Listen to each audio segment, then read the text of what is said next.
Olá pessoal, tudo bom?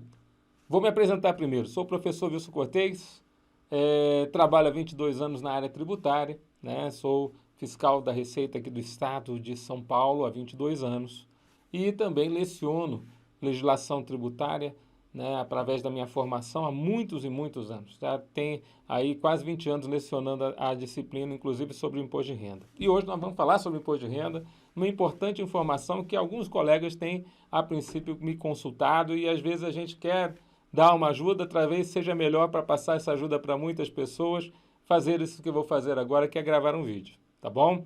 Então eu vou te dar 6 motivos porque eu devo declarar para o imposto de renda as minhas milhas aéreas. Tá bom? 6 motivos. Eu tenho mais, mas eu vou ficar por esses aqui que eu acho que são suficientes para te convencer a declarar as milhas aéreas que você venha a receber, que você venha a ganhar, que a princípio o cartão te deu, que a viagem que você fez te deu. Então vamos primeiro entender o que são as milhas aéreas, tá bom? Vamos lá primeiramente entender o que são milhas aéreas. Milhas aéreas o que são? A milha é o nome que a companhia aérea dão à pontuação gerada por seus programas de fidelidade, que foram criados para estreitar o relacionamento entre as empresas e seus clientes. Eles recebem essas milhas aéreas, né, os clientes, os passageiros, ao comprarem produtos e serviços das referidas companhias. Está aí os 3 programas de milhas aéreas mais conhecidos atualmente: o Tudo Azul, da empresa Azul, o Smiles, da Gol, e a Múltiplos, na Latam Airlines. Então, milhas aéreas são exatamente essa pontuação gerada por esses programas de fidelidade. Como que eu consigo, então, milhas aéreas, professor? Né? Então, existem também programas de fidelidade de cartões de crédito, como o Livelo, programa do Banco do Brasil e do Bradesco, o Santander Espera e o Sempre Presente Itaú. E o Pontos Caixa, que geram pontos à medida que os cartões são usados. Esses pontos podem ser transferidos para os programas de fidelidade das companhias aéreas, transformando-se então em milhas. Olha aqui para mim, né? Então aqui já fica uma coisa interessante. A gente já sabe que a milha é uma forma de relacionamento para fidelizar clientes, né? No caso passageiros das companhias aéreas, que a TAM, a Latam, a Azul, a Gol, tem esses programas, mas existem também programas relacionados aos cartões de crédito junto aos bancos que também geram milhas aéreas. Ah, mas só tem então essa forma de gerar milhas aéreas? Não, tem outras muitas formas. E aliás, o movimento da criação de milhas e desse gerenciamento dessas milhas tem crescido tanto que faz com que as pessoas não saibam como declarar no imposto de renda, ou se devem declarar, ou se não devem declarar, né, aquelas milhas aéreas. Vamos ver então? Eu anotei aqui, ó, 8 hipóteses de você adquirir milhas aéreas. São 8 hipóteses. Uma delas, que é a principal, é voando, né? O passageiro que a princípio entra num daqueles planos, o Tudo Azul, o Smiles, o Múltiplos, quando ele voa, ele já recebe pontos para uma próxima viagem, né? Mas aqueles outros que só têm programas dos cartões, o Livelo, né, o Esfera, então quando eles compram no cartão de crédito, né, já gera pontos que a princípio podem ser transformados em milhas, né? Então você tem a forma de voar, a forma de fazer compras no cartão, usando os programas de pontos. Então muitas vezes esses programas de pontos, eles a princípio acrescentam várias circunstâncias muito boas, né, para você poder gerar mais pontos e para você depois trocar por milhas. Usando programas da própria companhia aérea, então a companhia aérea muitas vezes pode, a princípio, levar você a gerar, né, compra, inclusive, de pontos, né, pode, a princípio, fazer alguma promoção dentro da própria companhia para poder gerar mais milhas. Transferindo pontos dos programas de pontos para a própria companhia aérea, que é muito comum, inclusive nós temos várias estratégias que, a princípios, muitas pessoas têm feito para poder ganhar mais pontos, estratégia boomerang, estratégia quilômetro de vantagem, vários tipos de estratégia, então é interessante também. Comprando produtos, então existem algumas promoções onde você, ao comprar produtos de uma loja, Magazine Luiza, uma C&A, outras lojas que a princípio tenham esse tipo de relacionamento, você vai ganhar pontos e vai transformá-los em milhas. Pagando boletos no seu próprio cartão, olha que interessante, pagar boletos no cartão e usando alguns serviços de pagamento que geram milhas. Então, alguns serviços de pagamento também existe aí a possibilidade de você gerar milhas. Então, é interessante que aqui tem 8 situações. Para você poder visualizar, eu sei que tem algumas pessoas que gostam de visualizar a situação, você vê um exemplo aqui, por exemplo, gastos com cartão de crédito. Lá na Smiles, por exemplo, dependendo do cartão Go Smiles, você tem lá, não estou fazendo propaganda de cartão, estou querendo mostrar o que a princípio algumas pessoas já têm, né? Acumular até 4 milhas por dólar gasto. Então, o dólar lá 5,50, por exemplo, então a pessoa vai acumular 4 milhas a cada R$ 5,50 que ela gasta, que é o equivalente a $1. Então, é uma forma de ganhar milhas que está muito comum hoje no Brasil. A maioria das pessoas que têm cartão de crédito já recebem pontos que podem ser transformados em milhas. E aí tem um resumão, né? Veja que a primeira situação aqui, ó, tá aqui, ó. Então, a pessoa adquire pontos voando, né? É aonde? No Tudo Azul, no Smiles, na Latam Pass, né? E depois ela pode adquirir pontos, como a gente pode ver, em situações, por exemplo, de programa de pontos, Livelo, Esfera, IUP, demais. Programa da companhia aérea propriamente dito, está aqui, ó. E depois a transferência de pontos para programas da companhia aérea. Compras, ó, Ponto Frio, Casa Bahia, Netshoes, Magalu, Polishop, quer dizer, Submarino. Comprar pontos, tá vendo aqui, ó. Compras no cartão, então ela compra produtos no cartão. Pagando boletos no cartão, né? Ou fazendo pagamentos através de sistemas que geram milhas também, como, por exemplo, o Mercado Pago, o PicPay, o AME, a Magalu Pay e assim por diante. Veja que mais ou menos que resume toda uma situação atual, mas isso não esgota as possibilidades de haver transferência de milhas. Olha aqui para mim. Isso não esgota a possibilidade de haver transferência de milhas, né? Por quê? Porque eu estou fazendo a gravação agora e daqui a pouco pode ser criada uma outra circunstância nova para gerar milhas aéreas para as pessoas que possam, a princípio, querer viajar ou querer vendê-las, né? Hoje em dia nós temos sites específicos que vendem milhas, né? Max Milhas, Hot Milhas, Bank Milhas, tem tantos sites hoje em dia que a princípio vendem milhas que a pessoa pode transformar isso aqui num recurso financeiro. Tudo bem? Mas quais são esses 6 principais motivos que você vê, professor, para que eu possa, a princípio, dizer, não, eu tenho que declarar minhas milhas? Olha lá. Primeiro, a sistemática do imposto de renda. Para toda a aplicação tem que ter uma origem. Então a gente tem que pensar nisso. Olha aqui para mim. Se você, a princípio, vai fazer alguma coisa com o dinheiro que você está arrecadando nas milhas e as milhas se tornaram uma renda mensal para você, nós temos aqui uma situação interessante. Provavelmente você vai querer fazer alguma coisa com os recursos das milhas. Certo, certo, tem o direito. Mas toda aplicação tem que ter uma origem. Da onde veio esse dinheiro? E o pior, né? Quando a gente não declara da onde vem o dinheiro, a Receita Federal, tendo acesso a toda a sua movimentação bancária, ela pode pensar que você está pegando aquele recurso e não declarando. Tá certo? Então vamos fazer um exemplo numérico para você entender como é que fica a situação. Veja lá. Vamos imaginar que você recebeu pontos no seu cartão, viajou, tem clube de milhas e no total você recebeu R$ 10.000 no mês. Não são 10 mil milhas, tá? Mas R$ 10.000 no mês. Quer dizer, você chegou num nível assim bem legal, as milhas realmente estão te dando um recurso muito bacana, R$ 10.000 no mês, R$ 120.000 no ano. Tá, quanto de imposto você teria que pagar se isso aqui não estivesse dentro de uma faixa de isenção? Tá, você comprou um carro financiado com valor. A Receita Federal do Brasil entende que essa aplicação tem uma origem. Todo acréscimo patrimonial deve ser tributado. Então aqui vem um conceito importante. O conceito importante é você saber que toda acréscimo ao seu patrimônio deve ser tributado. A regra geral é essa. Todo acréscimo patrimonial deve ser tributado. Seja fonte seja de origem do teu trabalho, como seu salário, seja de origem do seu capital, como, por exemplo, um imóvel que você tem alugado e você recebe aluguéis. Não importa, você tem ali uma entrada de recurso, você tem um acréscimo ao seu patrimônio, ele deve ser declarado. Tá? Alguns são isentos, alguns são não tributados, a maioria deles são tributados, e aí você tem que dar a característica deles. De toda forma, o fato de você receber R$ 10.000 por mês isento não significa que você não deve declará-los. Pelo contrário, você deve declarar. Uma coisa interessante é que mesmo a pessoa isenta ou não tributada, ela a princípio deve demonstrar através das suas origens isentas aonde que ela está aplicando os seus recursos. Quer dizer, tem que haver uma movimentação patrimonial naquela situação. Bom, vamos imaginar que a Receita entendeu que esses R$ 10.000 por mês são tributados, uma vez que você não declarou e ela pegou esse movimento no seu banco, na sua conta bancária. Vamos lá? Então, fiz essa conta para você. Você pega a tabela do Imposto de Renda Pessoa Física de 2021, que é mensal, e você vê lá que a base de cálculo até R$ 1.903,98, a pessoa está na faixa de isento. Então, até aqui é o isento. Mas isso é tudo que você recebe.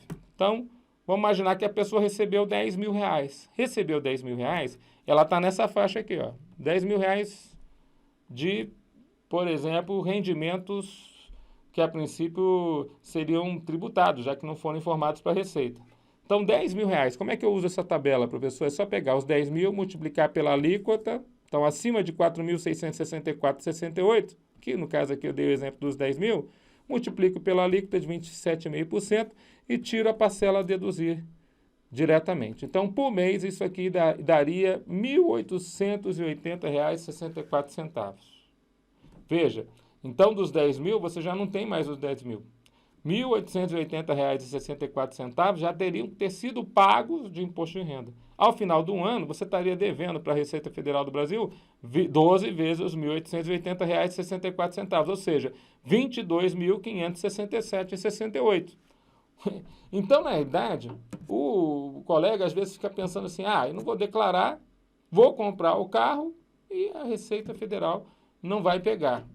Isso é um risco que você está correndo. Na realidade, o risco principal é a Receita mandar uma notificação, você a princípio comprou um determinado bem, você não tem receita declarada para esse bem, ou você não demonstra onde você recebeu a receita e não tributou a receita. Estamos aqui lavrando um auto de infração. Então, para evitar esse tipo de dor de cabeça com a malha fina, é importante que o nosso colega saiba como declarar esses rendimentos isentos recebidos. Rendimentos isentos por quê? Por quê?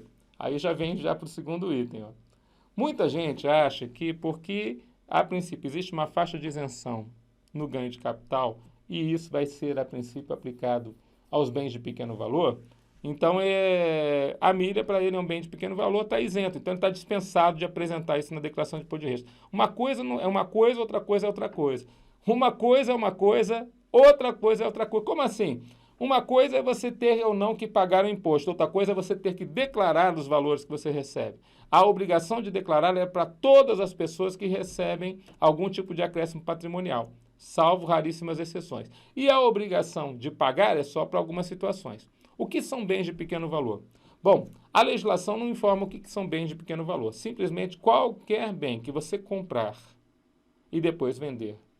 E a diferença entre o preço de compra e o preço de venda gera o que nós chamamos um ganho de capital, é um bem de pequeno valor. O bem de pequeno valor tem definição não pelo aquilo que ele é pelo aquilo que é o que nós chamamos o valor. Se forem ações, as ações, a princípio, no mercado de balcão, na Bolsa de Valores, que forem, a princípio, comercializadas pela pessoa, o acionista, as pessoas que fazem trader, as pessoas que, a princípio, compram e vendem ações no mercado de valores, esse pessoal vai ter o que nós chamamos de uma isenção até R$ 20.000.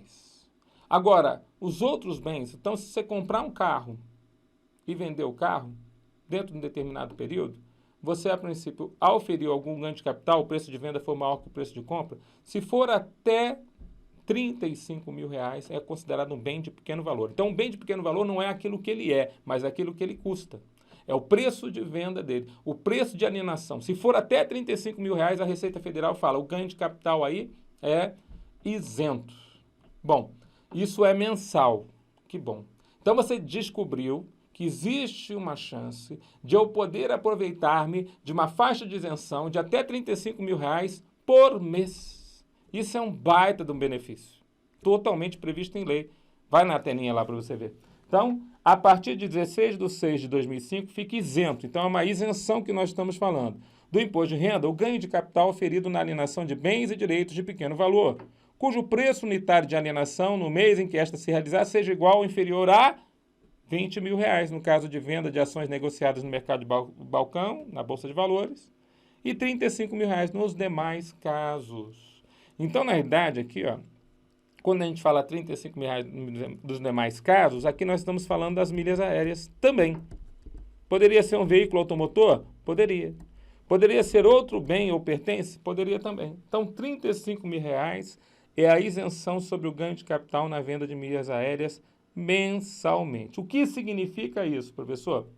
Significa que para eu me aproveitar dessa faixa de isenção, eu tenho que declarar corretamente esses ganhos que eu tenho mensalmente no programa, né, o Programa de Gerenciamento do Ganho de Capital, o GCAP. Então, eu tenho que declarar corretamente nesse programa. Pois que acontece, se não houvesse declaração, tudo isso deveria ser tributado.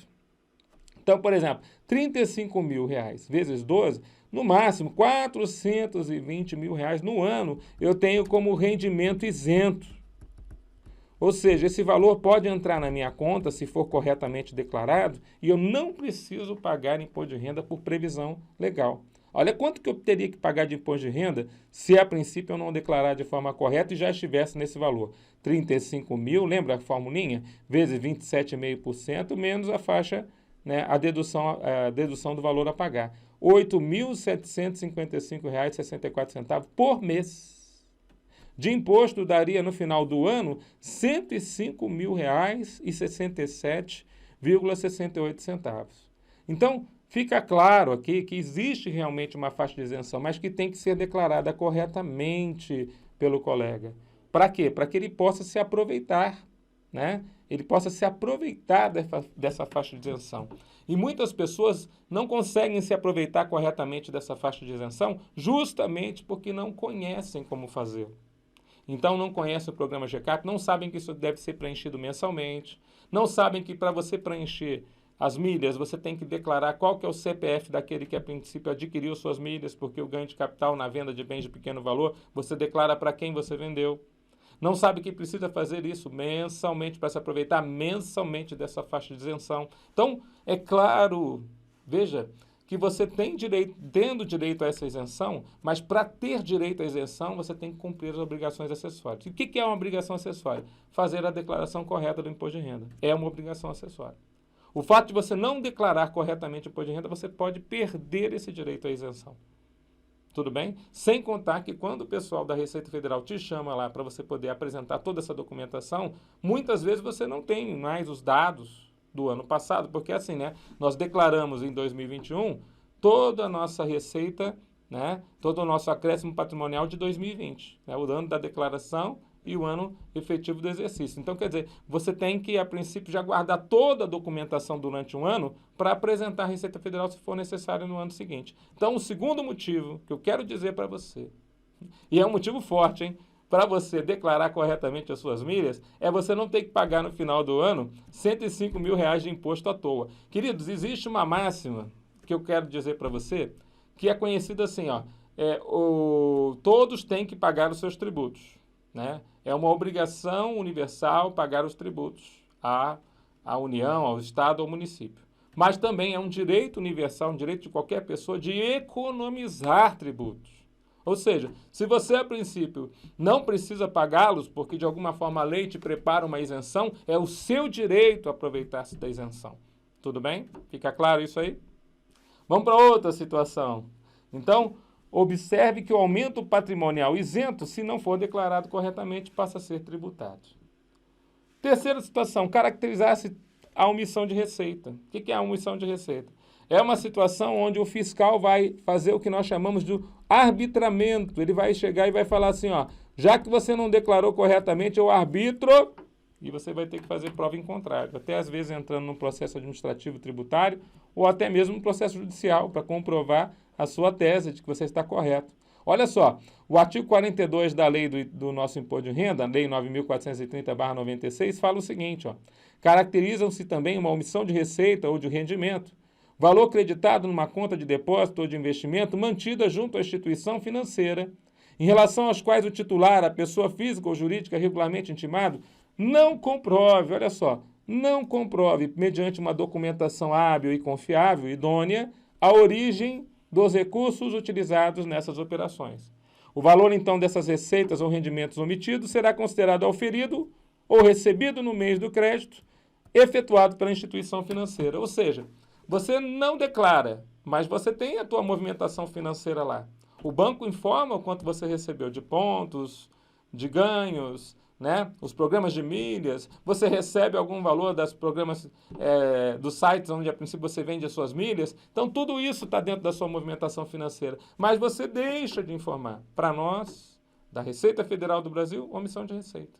Né? Para os fiscais da Receita Federal do Brasil, omissão de receita. Então, neste caso, você sofreria realmente talvez um arbitramento, o colega fiscal ia falar exatamente isso que está no parágrafo 1º, usando esse artigo 42 aí da lei. Eu trouxe exatamente o artigo que é utilizado. Né? O valor que foi omitido vai ser considerado auferido e você vai ser tributado. Então, aqueles 105 mil reais lá que nós fizemos a conta lá da sua faixa de isenção, passam a ser tributados. E você que vai ter que fazer prova em contrário, porque na área tributária é assim, né? Quem acusa não faz a prova. Quem se defende é que tem que fazer a prova. Nós temos a inversão do ônus de prova. Então, tome todo o cuidado. Quarta situação. A Receita Federal tem acesso de modo obrigatório a toda a sua movimentação financeira. Né? Está baseado lá na Instrução Normativa da Receita Federal do Brasil, 1571/2015. As entidades que tratam o artigo 4º estão obrigadas à apresentação das informações relativas às operações financeiras. Quando ele fala dessa instrução normativa, ele está falando das entidades financeiras, ele está falando justamente dos bancos, instituições financeiras.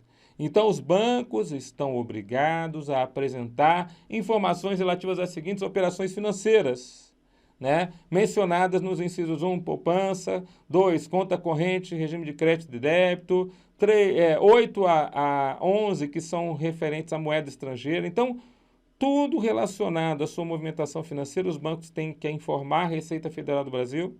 E aí vem a regra: quando o montante global movimentado ou saldo em cada mês, por tipo de operação financeira, for superior a R$ 2.000 para pessoa física. Ou seja, você tem uma movimentação financeira. Né? Você recebe, por exemplo, você vendeu naquele determinado mês e ganhou R$ 1.000 de, a princípio, milhas aéreas. Ainda antes do final do mês você ganhou mais R$ 1.000. Aqueles R$ 2.000 já diretamente são informados por CPF, né? No caso de pessoas físicas. E é interessante que essa instituição normativa ainda fala R$ 6.000 para pessoas jurídicas, então por CNPJ. Então essas informações aparecem diretamente na tela do fiscal da Receita Federal. Já tem lá aquela informação dada lá, olha aqui para mim. E aí é aquela informação que vai ter que cruzar dados, né? E hoje em dia, muito do que cai na malha fina é justamente aquilo que, a princípio, tem que cruzar dados. Então, houve o cruzamento de dados, verificou, opa, tem uma irregularidade aqui. Ele está recebendo valores acima de R$ 2.000 no mês, aqui em janeiro, em março e em dezembro, e não declarou nada. Nós sabemos que ele tem recebido esses valores. Tem muita gente, por exemplo, que recebe aluguéis de pessoas físicas, né? E a princípio acredita lá no banco, então manda depositar no banco. O banco vai recebendo aquele valor, então é um CPF mandando para você, um CPF mandando para você. Na hora de cruzar dados para verificar se você fez o carnê-leão, você vai ver que a Receita já sabe exatamente qual que é o CPF que mandou, quanto que é o valor que mandou e você não declarou. Malha fina. Estou dando um exemplo aqui para você poder entender. Tudo bem? Continuando. Outro motivo, professor, meu Deus, são 6, eu já estou no 5º, já estou achando que eu tenho que correr para declarar minhas milhas, eu só não sei como fazê-lo. Evitar inconsistências em sua declaração do imposto de renda que possam te levar a cair na malha fina. Olha só que interessante, vou fazer um exemplo aqui numérico que eu acho que fica melhor para você entender. Vamos imaginar que o total de rendimentos seu no ano foi R$ 60.000. Ou seja, vamos imaginar que você recebeu um salário de R$ 5.000 ao mês de uma empresa, né? Vamos imaginar que de rendimentos não tributáveis, isentos ou não tributáveis, você recebeu também 60 mil. Vamos imaginar que você de milhas aéreas, olha só, você está indo bem, né, comprando e vendendo milhas, emitindo passagem para pessoas amigas. Você começou a fazer esse trabalho de milhas aéreas, você está ganhando R$ 5.000 por mês, que dá 60 mil no ano, tá bom? Rendimentos sujeitos à tributação exclusiva, vamos botar aqui que aqui é o 13º. Então, ele tem lá a tributação exclusiva. Total das origens, naquele determinado ano, olha lá, R$ 125 mil. Então, veja que a gente está preocupado. Origens e quais são as aplicações. Vamos imaginar que dessas origens você tem deduções totais de 15 mil. Vamos imaginar que os bens direitos em 2019 eram 170 mil. E em 2020 você resolveu comprar um apartamento no valor de R$ 40 mil. Então, você aumentou o seu patrimônio, né, de bens e direitos em 40 mil, usando inclusive o dinheiro das milhas. Olha que beleza. Você usou as milhas e comprou um apartamento. Que bom. Tirando então as dívidas de 2019, tirando as dívidas acrescentando as dívidas de 2020 que você ainda tem que pagar, o total de suas aplicações naquele determinado ano, ou seja, onde você aplicou os seus recursos, é R$ 75 mil. Então, o que a Receita vai verificar para não cair na malha fina? A sua variação patrimonial. Ela vai pegar as suas origens, vai tirar das suas aplicações e você tem uma variação patrimonial positiva. Lembrando que dentro dessa avaliação patrimonial tem o apartamento de 40 mil. Tudo bem? Então só posso ter uma aquisição de um apartamento se eu tenho origens para essa aquisição. Isso é cair na malha fina, porque tem situações que a pessoa vai fazer exatamente... Olha aqui para mim, pensa assim, e se eu não fizer dessa forma, professor? Eu não declarar minhas milhas, que é o que a maioria das pessoas está fazendo. Vamos ter problema na malha fina e você pode ser chamado lá na Receita Federal do Brasil. Simples assim. Eu quero te informar porque trabalho há muitos anos na área da fiscalização, então a gente sabe que a gente gostaria que as pessoas fizessem um planejamento tributário para não precisar chegar na situação de estar diante de um erro. Elas poderiam ter declarado antes e não souberam fazê-lo. Então não teve quem informasse. Às vezes até os próprios contadores, eu sei que os contadores são, né, uma classe maravilhosa de profissionais, mas às vezes até a pessoa não vai até o contador, não é verdade? Então ela não vai até o contador, não vai até um advogado, então ela não tem essa informação e aí ela cai na malha fina. Vamos lá? Então olha só, o que poderia acontecer se ele fizesse isso? Vamos imaginar o seguinte, ó. Não declarei as milhas dos 5 mil reais por mês. Então, o total de rendimentos, meu salário está lá 60 mil, 5 mil por mês. Não declarei as milhas, mas elas entraram no meu caixa. Mas é como se eu tivesse feito um caixa 2. Eu não declarei nada. Dei uma de João sem braço. Rendimentos sujeitos à tributação exclusiva, 5 mil. Então, o que deveria ser a minha receita de 125 passou a ser só 65. Mas eu comprei um apartamento. Eu fui lá e comprei o apartamento, tive que declarar, né? Porque, a princípio, o vendedor declara que vendeu para mim e eu declaro que eu comprei dele. Então, tá lá, deduções totais, de novo, que estão relacionadas ao que você recebe de salário, bens e direitos, olha lá, já está o apartamento, que era 170, mais 40 mil do apartamento. Então, apartamento eu declarei. Aí, dívidas de 2019 já foram pagas, dívidas de 2020 estão lá dentro das obrigações das aplicações daquele mês. E aí, o total continua sendo o mesmo, não mudou nada nesse campo aqui. Só que o que aconteceu? As origens foram 65 mil, as aplicações foram 75 mil. Como é que eu posso aplicar recursos onde não há origem? Variação patrimonial, 10 mil, inconsistência a ser levado esclarecimento para a Receita Federal do Brasil. Para nós, né, os colegas fiscais da Receita Federal do Brasil, isso é uma grande omissão de receita. E vai ser averiguado de onde que está saindo o recurso para você poder ter essa aplicação, ou seja, ter comprado esse imóvel. Você entende? Então, meus queridos, aqui eu creio que está um dos grandes problemas de você não declarar as milhas aéreas. O problema é, você vai ter aplicações e não vai ter origens. E aí, provavelmente, nós vamos ter um grande problema. E isso está acontecendo, inclusive, quando as pessoas fazem, por exemplo, doação para os seus filhos. Por quê? Porque eles fazem programas de milhas aéreas com os filhos menores, que não têm nenhuma renda declarada, e daqui a pouco tem lá um baita de um dinheiro lá no nome do filho. E aí ele não fez nenhum tipo de processo para que aquilo acontecesse. Ele não explicou que houve uma doação de pai para filho.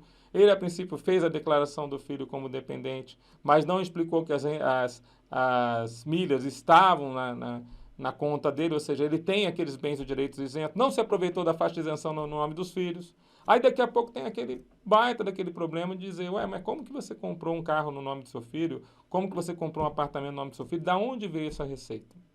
Tudo bem? Lembrando que eu já falei para você aqui mesmo nessa aula que a omissão de receita é considerada um fator de arbitramento pelo fiscal e ele vai considerar como receita tributada no mês em que ela acontecer. Simples assim. Tudo bem? E você vai ter que fazer prova contrária. Última questão, se você ainda está com dúvida, se você ainda... professor, ainda não estou entendendo se eu devo declarar minhas milhas ou não. Então tá bom. Então daqui a pouco eu acho que você vai ficar mais apertado ainda para você pensar em declarar corretamente. Até porque o declarar corretamente é um benefício para você, tá certo? E a gente já fala aqui para você, nós vamos fazer um curso de como declarar suas milhas corretamente, porque a princípio o pessoal tem pedido muito, a gente vê que há uma necessidade grande, inclusive das dúvidas dos colegas. Então, se você tiver interesse nesse curso de como declarar suas milhas aéreas, bota aqui nos nossos comentários, fala aqui com a gente para a gente possa levar esse curso adiante. Porque se tiver gente interessada, a gente faz o curso. Tá legal? Volta lá, última das 6. Professor, dos 6 motivos para declarar minhas milhas aéreas. Olha só, o governo federal estuda tributar as milhas aéreas, matéria aí na CNN de 28 de setembro de 2020. Então a coisa está lá pululando lá no Congresso Nacional.